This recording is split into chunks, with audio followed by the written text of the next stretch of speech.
Je t'ai certes pardonné.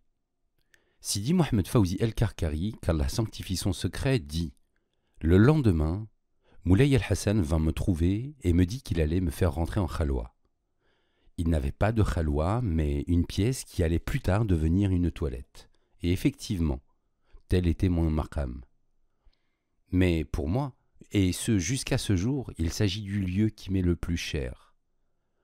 En entrant dans la khalwa, le 4e jour de Shawwal, Moulay El-Hassan me dit une phrase que je n'oublierai jamais. « Tu prétends vouloir connaître celui qui ne dort jamais? Je suis vieux et je ne peux supporter ton dhikr. Alors tu ne devras pas dormir. Prends garde à toi si tu dors. » En moi brûlait le feu du repentir. Et c'est ce qui me permit de ne pas dormir pendant les 3 jours. En arrivant chez mon cheikh, je n'avais rien, ni argent, ni boulot, ni téléphone, absolument rien. Ma tête était libre de tout. J'étais seul avec mon corps et une djellaba. En rentrant dans la khalwa, Moulay El-Hassan, qu'Allah lui fasse miséricorde, me demanda de faire le dhikr du nom Allah. Mais j'espérais uniquement que mon Seigneur accepte mon repentir. Alors, lui désobéissant, je ne faisais que de l'istighfar. En me voyant faire cela, Moulay El-Hassan, qu'Allah lui fasse miséricorde, me dit « Qui t'a dit de faire ce dhikr? Fais le nom Allah. Tout est contenu dans le nom Allah. » Je demandai d'Allah qui me montre qu'il m'avait pardonné et qu'il avait accepté mon repentir. C'est alors que je vis en face de moi, écrit en lettres de lumière, « Je t'ai certes pardonné ». C'est en face de la wasita que commencèrent les visions. Je vis le nom d'Allah. Et dans le nom Allah, je trouvais encore 7 fois le nom Allah.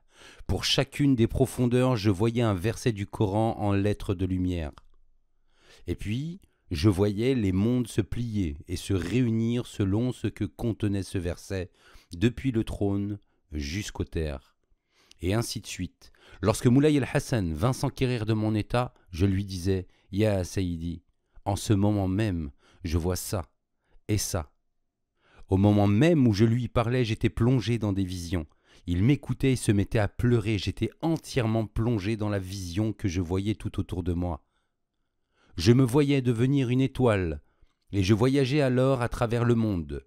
Lorsque j'étais dans cet état, Moulay El-Hassan entra dans la pièce où je me trouvais, et il ne vit personne. Il alla voir dans la salle d'ablution si je m'y trouvais, et n'y trouva personne. En revenant dans la khalwa, il me demande où j'étais passé. Je répondis que je n'avais pas bougé de place. Mon intention était le repentir, sauf qu'Allah accomplit son dessein et m'honora par son bienfait. Dans ma khalwa bénie, j'ai vu ce que nul œil n'a vu, et entendu ce que nulle oreille n'a entendu. Le lendemain, j'ai eu la grande ouverture et l'aide consistante dans la journée du vendredi quand El-Wahhab m'appela et qu'il m'enseigna son nom suprême caché. C'est alors que je compris qui j'étais, je compris le sens de ce monde, je compris qui étaient mes parents, qui était mon grand-père, qui étaient les hommes. Après 2 jours de khalwa, Moulay El-Hassan, qu'Allah l'agrée, vint nous trouver et écrit le nom Allah avec son index. Il nous dit, voici le ha, voici le lam, voici le lam, et voici le alif. Il nous dévoila le secret et nous dit qu'il fallait sortir de la khalwa, ce que nous avons refusé. Comment sortir de ce bienfait? Nous nous imaginions qu'en dehors de la khalwa, tout ce que nous vivions disparaîtrait. Et il nous y laissa 1 jour de plus, alors nous en sommes sortis.